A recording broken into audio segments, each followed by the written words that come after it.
In last week's Mormon Vision of Language moment, I spoke to Korihor's curse.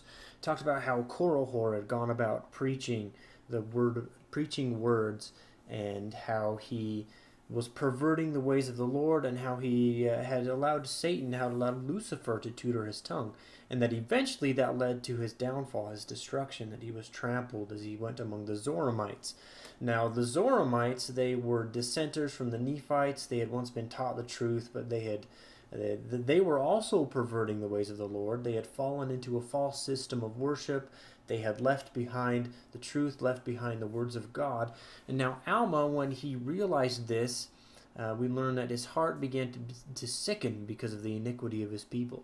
It just made him feel terrible that the Zoramites were doing what they were doing, that they were bowing down to dumb idols.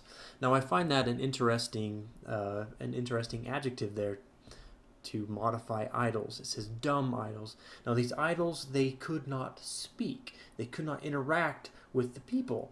And so really the people could make these idols say whatever they wanted them to say, which is an interesting counterpoint to a belief in the true God, who can speak, who has a mouth, who uses words to communicate with us.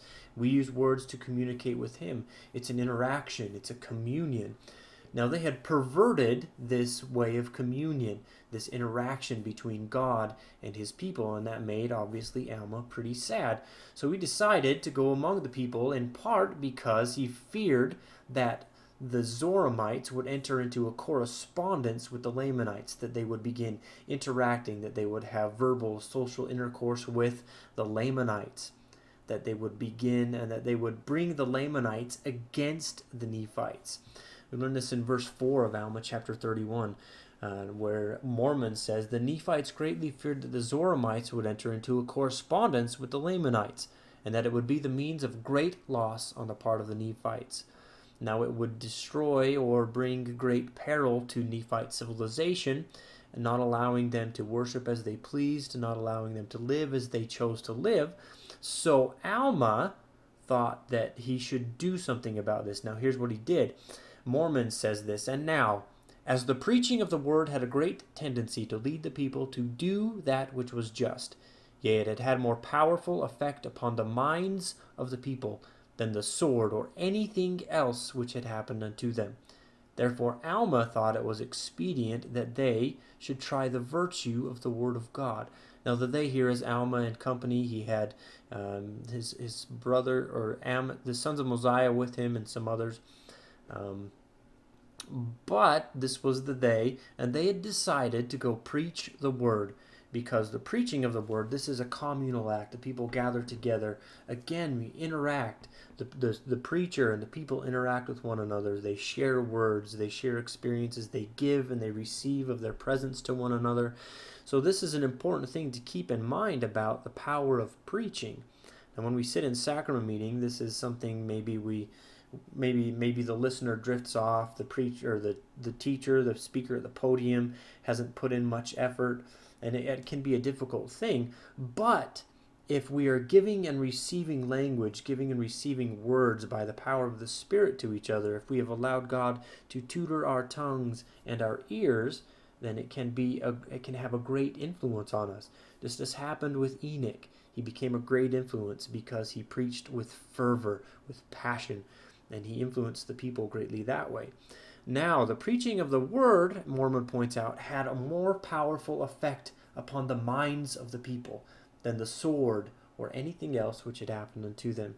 Now, words, language, is intimately connected with the mind. Language and mind, that's where it originates. And language actually can change the mind. It can alter the brain.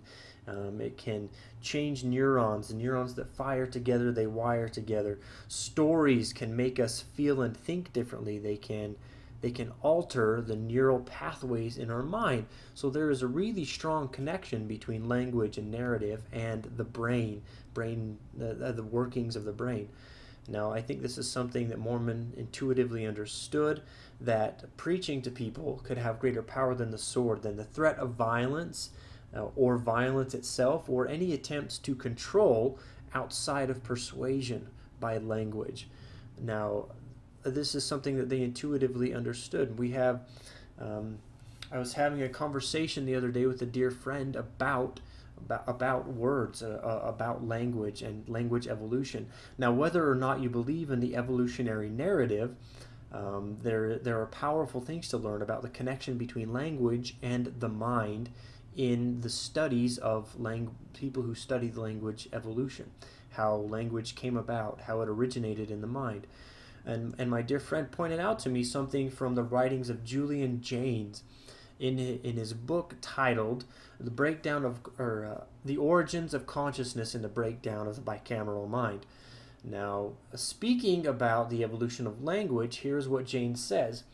Each new stage of words, as they came forth, literally created new perceptions and attentions, and such new perceptions and attentions resulted in important cultural changes, which are reflected in the archaeological record.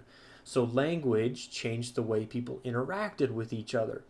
As it evolved, as it changed, not only did it change language itself it changed new perceptions and attentions. It altered the brain, changed the way people saw each other and the world, such that they began to interact differently with each other. And my friend pointed out, or she changed this Jaynes statement a little bit.